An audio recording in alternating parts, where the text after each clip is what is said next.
Happy holidays. Welcome everyone back to another episode of Sustainability in the Sea, produced by Futureswell.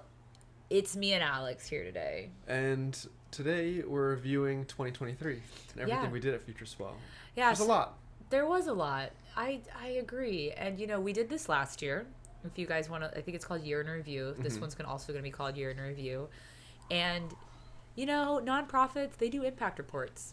We were recommended to do an impact report, but we'd rather just talk about it. I'm like, let's just do an impact podcast episode, because impact reports are for people who have a lot of funders, and at the end of the day, we just got you guys, our community. Our community. You're even more valuable than funders. Yeah, we don't have much of those. Our financial model's different. We'll get into that in a different day. But yeah, so we wanted to do this. But before we get into Year in Review, do we have any announcements right now? This is the last episode of the year, so we'll see you guys in 2024. For season 4, baby. Yeah. Oh, I didn't even think about that. We just do our seasons by year, so that's how I'm coming up with season 4. Yeah, I think. But January, drop a season 4. I know, I'm so excited. We're gonna get a new logo? Maybe. Probably not. No, we're not getting a new logo. We're never changing logo. We already changed the name.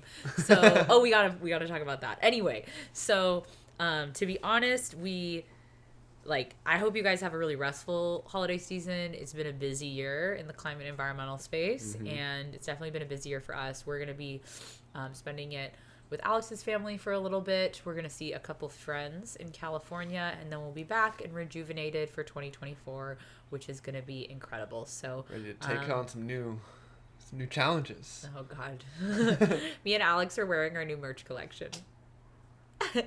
The first episode of 2024 is going to be us breaking down what makes this entire merch collection completely sustainable. Me and Hannah, who designed all the designs here. Wait, we got to show them.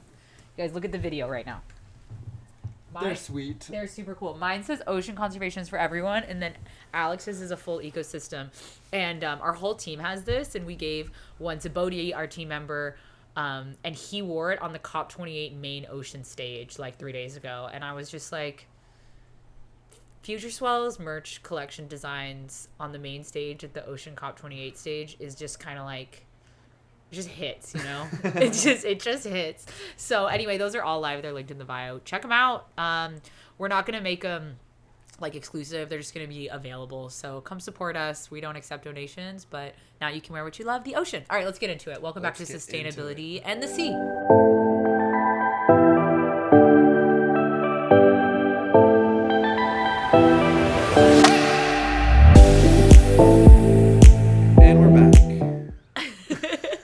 Okay, let's start with, I guess, maybe the podcast. Yeah. All right, so there was a gap where we weren't putting out episodes consistently with Sustainability in the Sea, and we recommitted in 2022. We're back. Wait, it's 2023. We recommitted in 2023, and we put out a podcast every other week, all year. For the whole year. Oh my gosh. Sometimes barely, but we did it. Yeah, we did it. And this, Alex, you were a big champion of this. We committed to video podcasts. Yeah. Let us know if you like video podcasts or if you're just like, I'd rather listen to you. I saw on our Spotify podcast Wrapped that like at least 30 to 40% of people are watching it. Oh, that's cool. What's up? Yeah, we also got the Spotify Wrapped, and I see that there are literally hundreds of you that are listening to every single episode. Also, our best episode, Our Paths. Oh, nice. Yeah. It's a classic. It is a classic. People want to know how we got here doing podcasts. It's also the one that when we get the DMs from the girlies, you always send them that. Yeah. It's such a good way. Like, people are like, oh, like, how did you get to where you are today? And I'm like, if you want a deep dive, we go into it. Yeah, we get really, Anyway, we should maybe do a resurgence one, but maybe like a post-grad one, because that was mostly like our graduate. That's true. Yeah. So that was really cool. Thanks for being here. Thanks for listening. This is, I call it like the most engaged pillar of Futureswell, because you guys are taking like 30 to 45 minutes out of your literal life to listen to us, which is like a huge deal. So we're planning to keep going. Any podcast plans for next year that we want to tell them about? Some gear stuff. Oh, we're going to increase our video quality is our goal. Alex has equipment dreams. I personally, I want to start filming the podcasts that are just me and Alex. On the boat. On the boat. Which, spoiler alert, 2023, we got a boat. Futureswell has a boat. We got it for free as well, which just makes it so much better. It's a long story, but don't worry about that. We'll get to it. Okay. All it's right. in pieces right now. And we started doing promo videos, which, Alex, you've been so great at that. Our guests have been fire. If you have any recommendations, we're trying to focus on more like ocean climate intersection solutions in 2024. So like we've got 12 tides lined up, which I'm so excited to show you guys about, or to show you guys and people like that. So let us know, and let us know what your favorites are. Our DMs are always open. Okay. What's next? I don't know. What do we want to talk about next? So let's talk about what you worked on at the beginning of this year. What was I working on? The Hawaii Green Fee. Oh, right. The Hawaii Green Fee. That's kind of been scattered across my social media and our podcast episodes for years. I've worked on the Green Fee for literally years of my life now. Last year was our biggest lift. We had a full, multiple Futureswell team members were engaged on it. It was the highest publicity level it had ever been to, and we're doing a lot more than social media for them. So, and it got the furthest it's ever been, which in policy world is really hard. Yeah, it was so close to passing, and so hopefully this year we can just push it along over the edge. Yeah, I think that I'm really attached to the work that I do, and so it was really hard for me when it didn't pass. But I think that what I've learned is that policy takes a long time depending on what your state's legislature dynamic is, and in Hawaii it's slow. So yeah, I think that we're really excited for what this year holds. Some really big things changed after the legislative session, like the devastation in Lahaina from the fires really changed what it means to invest in restoration and resilience for communities and the environment. And so we're doing it again, and we're not giving up. And there's going to be a lot more of that information on the Hawaii Green Fee Instagram. So you guys should follow along there. If you're in Hawaii, it's really helpful because you actually stay in the know and can be engaged in the process. But if you don't live in Hawaii, if you didn't know, this is one of the largest conservation investments it would be in the nation. And so it would be setting a precedent for other states to make this level of investment. So if you live in California, a couple years down the line, if this passed, you can be like, we need to introduce this at our state because Hawaii did it first. And so, yeah, stay involved. We're gonna tell a lot of stories this year with that. Nice. Yeah, and that went on till May. But we were doing some other stuff in January and February. Totally, that's and March. just one small piece of everything else we do. Yeah, so I went to my first climate conference. Nice. Was that my first one? I think for climate. I think my first climate was ocean. I was selected to be an Aspen Future Leader. Alex, I actually, fun fact, check your spam, guys. But I didn't know I was going till pretty last minute. And then I got to connect with so many people there. And it ended up really changing my trajectory, and knowing that I wanted to start representing Futureswell through public speaking at conferences and through events and community events. And after I got back from that conference, I remember telling you, Alex, we're going to do more events and do more speaking engagements because we're not our media hub is for people to learn about ocean climate solutions, but how else are people learning about Futureswell and the ocean climate solutions that we back and that we recommend for these ecosystems. So I feel like events and conferences are such a good way to activate too, beyond just educating yourself, activating yourself into that next step. Yeah, I did a podcast on the value of climate conferences when I got back and reflected on the whole process if you want to listen to it. My favorite part, yes, I got to see a lot of friends and make new friends, but I reconnected with Bodhi. Bodhi had an internship here on Oahu. We also interview him, and we knew each other years ago when he was a little baby, and we reconnected at that conference, and he joined the Futureswell team as an advisor, and saw the power of content, and we've been working together ever since. He's been part of the team. He's doing a great job too. Yeah, we have a truly incredible vision that I feel we're all bringing to life, and I think it's only gonna get crazier next year. I believe that. Yeah, so that was one of my highlights. What about you? So in the spring, we also committed to a YouTube channel. Oh, wow. That was a big lift. We'd been talking about it for a while. I know. You and Joe, man. Yeah, Joe is killing it, our other teammate. And it's... So we started it in the spring. Yeah, we started it, and we've been posting on opposite weeks for the podcasts. So go check out Futureswell's YouTube. And we kind of just been seeing what people like. It's been a learning year. Yeah. Me and Alex weren't YouTube kids. We were a YouTube generation, but me and him specifically were not YouTube kids. We don't... Help us, guys. What do you want to see out of a YouTube? Help do you want us. vlogs? What do you watch? And we're just gonna make it ocean. We want this to be reached by more people. Yeah. Yeah, and then I'm reposting obviously all of our shorts on there, but you guys are doing a long form stuff. You're killing it. You've been so consistent too.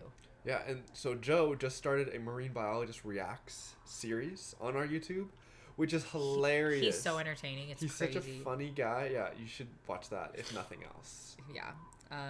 And then and we brought Carissa on board. Mm-hmm. So Carissa, I think she was a development lead at first. Yeah. She was basically came in to fix all of our admin.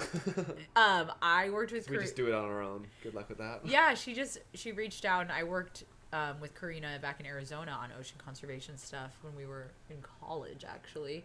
And she was like, let me help you. She supported our back end stuff. We got an official email. Got organized. Some big stuff. Got so organized. And then we were like, we need to rebrand. And she was like, this is how you're going to rebrand. And she made it tangible. Yeah. And I was like, don't make me, I was so resistant. I remember there was one meeting where all of you guys were like, it's time to rebrand. Yeah. So happy on that one because the Conservationist Collective is so many syllables. Well, our paths video is really all of our old podcasts are the Conservationist Collective. We're obviously going to keep them, but I'm just well, now we're Futureswell. Yeah. And we're sticking with it. Previously known as, we're never changing it ever. Yeah, the rebrand was a lot of work. But of course Hannah, marketing manager, just kind of was like, I got this name. It's called Futureswell. And I think we were originally trying to drop a second podcast focused on jobs at one point. And Hannah was like, let's call it Futureswell. And I was like, let's name our organization that. and then we spent 3 weeks figuring out if there was going to be a space or not. If they were going to be 2 words. Yeah. And it's 1 word, guys. 1 word, Futureswell. Yeah. So we underwent the entire transition and announced it. And I'm proud of us, and you got all the legal back end stuff. So yeah, we're good. That was the spring, baby. We're moving through the year. We stayed really consistent with the Ripple. I love our newsletter. It's really good. Joe and me are the team on the newsletter, and it's fun because it has blue jobs and blue advice for early career folks, everything that's going on in the ocean. We don't have the largest subscription list, but all of you guys are really reading all of it, which is unheard of for a newsletter. Yeah. So thank you. Click-through rate is high. Yeah, I really hope that the jobs are valuable. I would love to know if any of you guys got jobs because of the newsletter. So that would be helpful. And then we got the boat. You can take that one, love. Yeah, Futureswell got a boat, so... he's calling it Futureswell. Me and Alex got a boat, and we're going to turn this into our company's boat. Yeah, and so let me tell you that it's a really old boat. It's a 1980-something boat. You got to tell them how we got it. We got it from a friend who moved off island and wanted to keep it in Hawaii. But he lives... His partner's from here. So they come back all the time. But he had nowhere to store it. And so we were like, we have a place to store it if we can jump on that. And they were like, deal, you're third owner now. And we're like, okay, cool.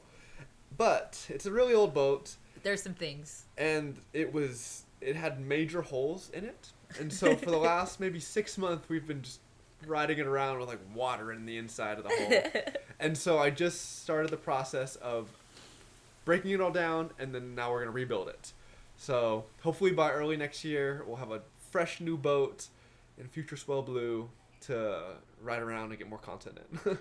Yeah, I really want to do the podcast out there. You guys have seen us start doing more and more videos, but we're going to have that a long time. Yeah, definitely. Yeah, and I just think we always wanted a boat, and we were like, we'll never be able to afford one. They're so expensive. The universe just plopped an old boat in our garage port. Provided. And Randall, if you're listening to this, it was still your boat first. Okay. All right, I'm looking at our little notes. Oh, I guess some stuff happened with the Carissa and Climate platforms. I pretty much went from I was like, I'm done selling people things. No longer doing ads for like products. Yeah, I remember at the end of last year, I was like, I hate it. I feel horrible posting these. I have no judgment. I think that it's unfortunate. This is like how a lot of the creator economy works, that you're like, activists literally every few weeks or few months have to sell you something to just make their like life work. And I was like, I don't feel good about this and I want to stop. And luckily we had the green fee work and we had some other income coming from different clients outside of social media that I was like, I'm going to start like refusing and start only saying yes to things that are education based. And for the most part, I would say like 75% now is all like, apply for this grant, apply for this job opportunity. Like, you should know about this. You should learn about this campaign. You should learn about this nonprofit. The idea cool. of it being an ad where I get to teach you guys about a nonprofit that I was already obsessed with is like exactly the alignment that I'm looking for. So if you see anything like that, say what's up. Say what's up. Yeah, that's financing the podcast. Okay, cool. And then I also started doing education with sustainable coastlines. Nice. Yeah, that was like separate outside of Futureswell. I was like, I used to talk to kids all the time, guys. I used to be in education outreach and I really love it. It's like something that brings me a lot of joy. And so I was like, I'm gonna go into classrooms sometimes and talk about plastic to the keiki. So yeah, okay. And then in the summer I took a little rest after green fee. You guys know I was literally devastated. You were like, stop Yeah, you need a break.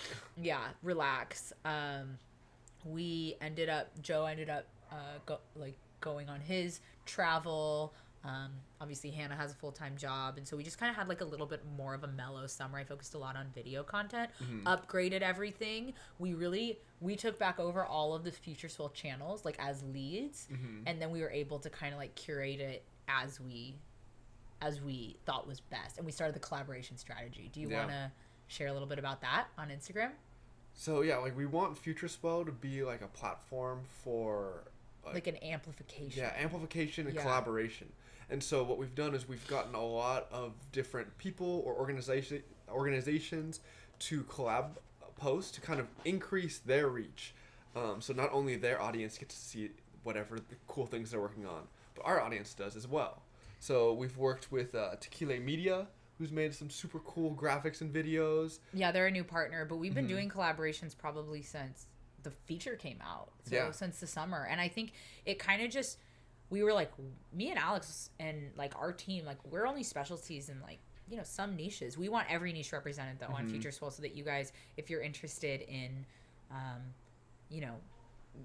bioacoustics, you can learn about it. Me and Alex can't talk about that. I can't make you a valuable video or post. And so I think we're moving in that direction, because the closer we've gotten to this time, the end of the year, the more people who are now reaching out to us and being like, can I make a video for this? Exactly. Because now with the collaboration posts, like they're getting their stuff in front of our community too, which I think is really important. So yeah, I hope our Instagram continues to grow. Yeah. Definitely. It's growing steadily. Slow and steadily. Yeah. And so if you guys have an organization or a club and you want to collaboration post with us, like reach out. We're always down. We just want, like sometimes we play an active role in it. Sometimes we don't. It's up to you. So yeah, I feel like that was a little bit of the summer. Yeah. We've also had some really cool partnerships. Oh my gosh. So many partners. Yeah. Okay. Wait, that's what I have the list of. So okay. We partnered with WSL again. Nice. World Wildlife Fund again. That was awesome. Sierra Club was a crazy one. And the Nature Conservancy again. And, Fight Fossil Fuels, like a lot of activism stuff. Yeah, which is super cool, because these are like large organizations that we those are the biggest missions. Yeah, Sierra Club, World Wildlife Fund, the Nature Conservancy, CI, Conservation International. Those are it. Those are the international founding conservation organizations that have been doing this work for 30 to 40 years. So the fact that they trust us, I know, to get to amplify their message is super cool. It's like such an honor. Yeah, definitely. I don't even know who to add on goals for 2024. CI? Who? UN. Let's add it. I said it, so it's true. It's now in the episode. I want Futureswell to collaborate with the United Nations. Oh yeah, and AmeriCorps, that was cool. Okay. Are there any other? Oh, so when I came back from the conference, we were like, I want to do more events. And so I was like, Alex, like me and you can do outreach in our sleep. Like, let's just start hosting some booths. Let's do some stuff in person. And we got invited to, I think it started on Earth Day, actually. Yeah. It was the Sustainable Coastlines Earth Day celebration was our first event. The Earth Day Festival. And we did our first activities. Do you remember what they were? We had a surfboard, an ocean solution surfboard. It's like a chalkboard, and everyone gets to write their ocean solutions on it, which is fun. Yeah. People like writing in chalk. We had our like climate Venn diagram by Dr. Ayana Elizabeth and Ikigai, like adaptation for oceans, of course. We had like giveaways, like some zero waste stuff from Package Free and some For Ocean stuff. So that was like a fun model, and it was super effective because we were like the Sustainable Coastlines Earth Day celebration, I would say, is like definitely their biggest cleanup, but also like there's like all the organizations are there. And I remember doing a survey and being like, there's no one else that does exactly what we do, which is cool because it means it's needed. Yeah, exactly. And so we decided to do more. And I think we ended up doing, what was the next one we did? We did Kaimuki cleanup with Sustainable Coast. It was like a vendor festival. And we did a beach cleanup with Deep Blue Eco Tours, which was fun. A couple beach cleanups this year. Yeah. And then what other events? Oh, and then I started doing speaking events locally. So I'm doing one with Kahala next week. If you guys are on Oahu. Oh, wait. When this is recorded. Sorry. It will have already happened when this is out. But yeah, I decided to start doing more speaking events. I got an opportunity to be a moderator for Fish Pono, which is a local initiative to help protect herbivorous fish who are little coral reef gardeners, like to protect our reefs. But I don't know. How do you feel about the outreach arm of Futureswell? It's kind of hard because it's just us. It is. Because Joe's traveling. Hannah and Karina weren't based here. But I think it's fun. I like talking to people. I like getting to see different perspectives. And, yeah, I think it's nice every once in a while. I don't think I want to do any more. I think like 5 or 6 a year was really good. Yeah, every other month or so. I'm really excited about the like Waves of Change series that we started implementing on those, which I think brings us to our next really huge milestone that Futureswell did, which is our series. Yeah, we started social media series, which are basically like multi-part social media posts. Videos for the most part. Yeah, it's kind of like a television show except for it's social media. There are episodes, there are parts, and you know, we were hosting an outreach event, and I was like, we should just have a tripod up with a camera and start asking people ocean questions. Like that, we're a media company. Like for sure we should be interviewing people on this. And we had so many people who were down. Yeah, people were stoked. I remember we were going in and we were like, all right, if 3 people do it, like that's success. That's success. And like it was the young people. Yeah. They were comfortable being on camera. They were comfortable, like, talking. They were, like, just themselves. I remember it was the Kaimuki cleanup in That was our first one. September. It was, like, that was our first one. And it was just, like, wow, like, people want to do this. And then we were like, okay, let's do it. Let's do it at Deep Blue Eco Tours, which is a way smaller cleanup. And it was, like... People still were down. Yeah, we still got really good ones out. And, like, yeah, it was just... Your video editing skills are next level. Thank you. Yeah. So we're also doing a different form of social media series. So that's kind of like our interview ones. Interview format. Yeah, it's like the event. Like things we could do at events. We could do them at conferences. We could do them. Yeah, but the real stuff that we're excited about is, I guess, would you call those like the stories? I don't know. Yeah, they're little storytelling projects. We've done one that was called Finding Blackfish when we went to go search for orcas. That was our first one. I forgot we did that this year. Yeah, and that was super cool because we spent multiple days out on the water looking for orcas. And didn't see anything. And then on like the final day, we saw this massive multi-pod group that were feeding. They called it a super pod. Super pod. A tea party, right? Tea party. Yeah, they were transients. Yeah. But yeah, go check out those. And then we also have one that we just launched called Power of the Pacific. Power of the Pacific. Sorry. Okay, wait. So Finding Blackfish was our first one, and we were like, whoa. And Alex like. You know, we like had some wind on the boat. Like it was tough to produce, and you were like, I really like producing these, and we were like, okay, then let's do more. And so we did the Waves of Change, which is the one that's at events, and I really liked those because I think they're more like you just get to know people. It's like a mini version of this podcast, right? It's like some people are interested in talking about for her full hour, but we were like, we want to do more of these stories. And I think, and then I told Bodhi about it, and he was like, I am so down. Like, I will host one. And he had been in Polynesia over the summer and collected all this stuff, and we were like, let's do an entire series on your Polynesia experience and like all and the everything facets we can learn of it. from that part of the world. Yes, because God, you guys, if all of us lived like Polynesia, there would be like no climate crisis. Just saying, like they just get it. Like island nations just get it. Like if you like are like, sorry, I'm going on a soapbox, a tangent, but it's like if you're like, what are the climate solutions? Island nations have them. Like even now, I was telling you like the fossil fuel phase out at COP that's going on right now is like being literally championed by small island nations. And it's unfortunate because they're on the front line. Often affected the quickest or the earliest. Yeah, yesterday. So we did one on Power of the Pacific. I hope you guys, those of you that, are not in Pacific Islands, like I hope that connected you to the Pacific Ocean and to island ways of life. I think that was the vision. Like there's so much incredible wisdom to be taught by like those communities, and I think that was the goal, and I'm glad Bodhi did it. Yeah. And then what's series number 3?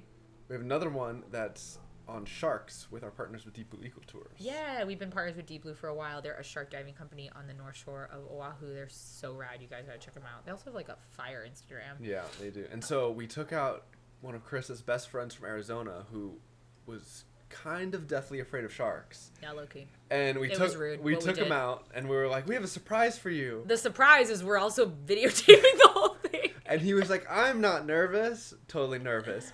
But then after he was in it, he like got out of the water. And don't tell him. Oh, you're gonna have to watch for yourself. Yeah.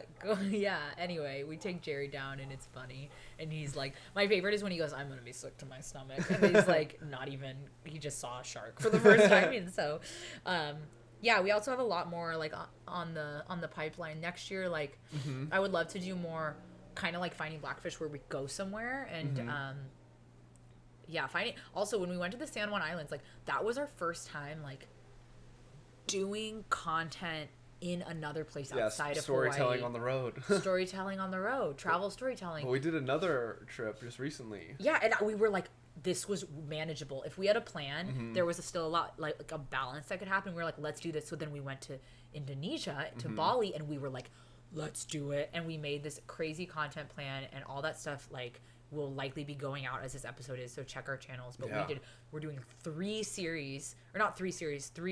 like experiences that are being covered with different type of Futureswell format. You want to tell them what they're?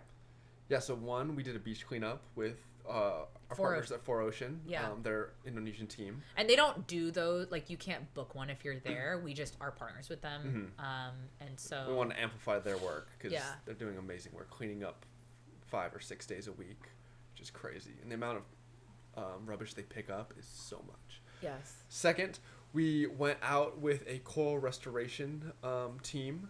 And then we met another one. So we actually went out with 2. We did. We went out with 2, which was super cool. Yeah. So Nuansa Pulau is the one that we're going to have a full series on, which I'm incredibly, I cannot wait for that to be in the world. Yeah, that was so cool. Because like Hawaii's fairly behind in terms of coral restoration compared to some of the other parts, like part of the Coral Triangle, like communities over there. So we were going and we were like just learning about all the things they've done already.